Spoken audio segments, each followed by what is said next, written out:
Amahoro y'Imana ku bantu mwese mubana natwe umunsi kundi ni Hot News TV, inamakuru abakomeje kugenda turuka mu bitangazamakuru abera aho dutuye n'ibivugwa ku mbuga nkoranyambaga. Kanizere ko rero aho muherera hose mumeze neza cyane, sinabura kubifuriza amahoro y'Imana, imigisha y'Imana, uburinzi bw'Imana ko byabana namwe umunsi kundi. Hagati aho ngaho mboneyeho no gushimira wewe wakoze subscribe kuri Hot News TV, nibutsa nawe utari wayikora kwihutira kuyikora kugira ngo ujye ubasha kubana natwe umunsi kundi. Mukande like, muduhe ibitekerezo, inama, inyunganizi n'ibyifuzo. Reka twihute turebe amakuru arimo kuvuga ko umuyobozi ukomeye cyane yaje kuba yakwicwa, yicirwa mu modoka basanga yapfuye.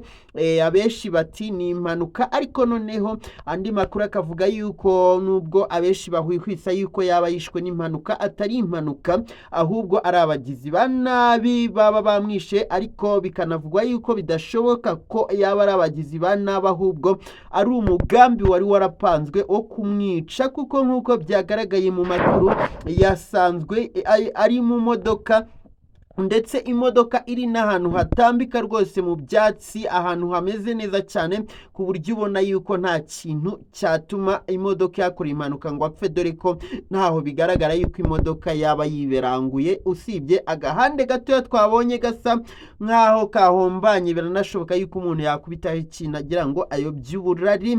Uyu mugabo rero ni umugabo wamenyekanye cyane mu gihugu cy'u Burundi, akaba yaramenyekanye agenda akora mu bitangazamakuru bitandukanye, ariko kuri ubu ngubu akaba yari yarashyizwe muri minisiteri ishinzwe communication na information cyangwa se itangazamakuru.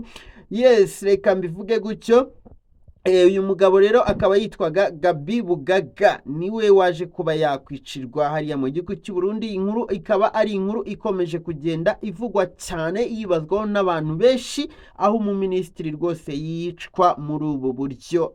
Biteye ubwoba. Yarashinzwe itumanaho n'itangazamakuru ariya mu gihugu cy'u Burundi, akaba yiciwe mu gace kazwi nka Kivoga ko mu ntara ya Bujumbura ariya mu Burundi, ni ahantu hazwi cyane.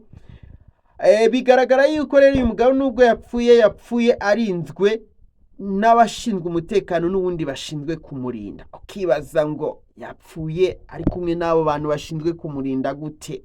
Ko bo nta mu makuru tubona nta kigaragaza yuko hari ikibazo bagize.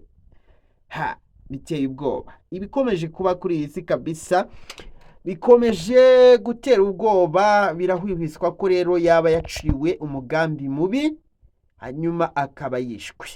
Reka dutegereze iki pereza rirasohora, hanyuma tuze kukibagezaho, mwiyumvire ibisigaye bibera kuri iyi si ya rurema.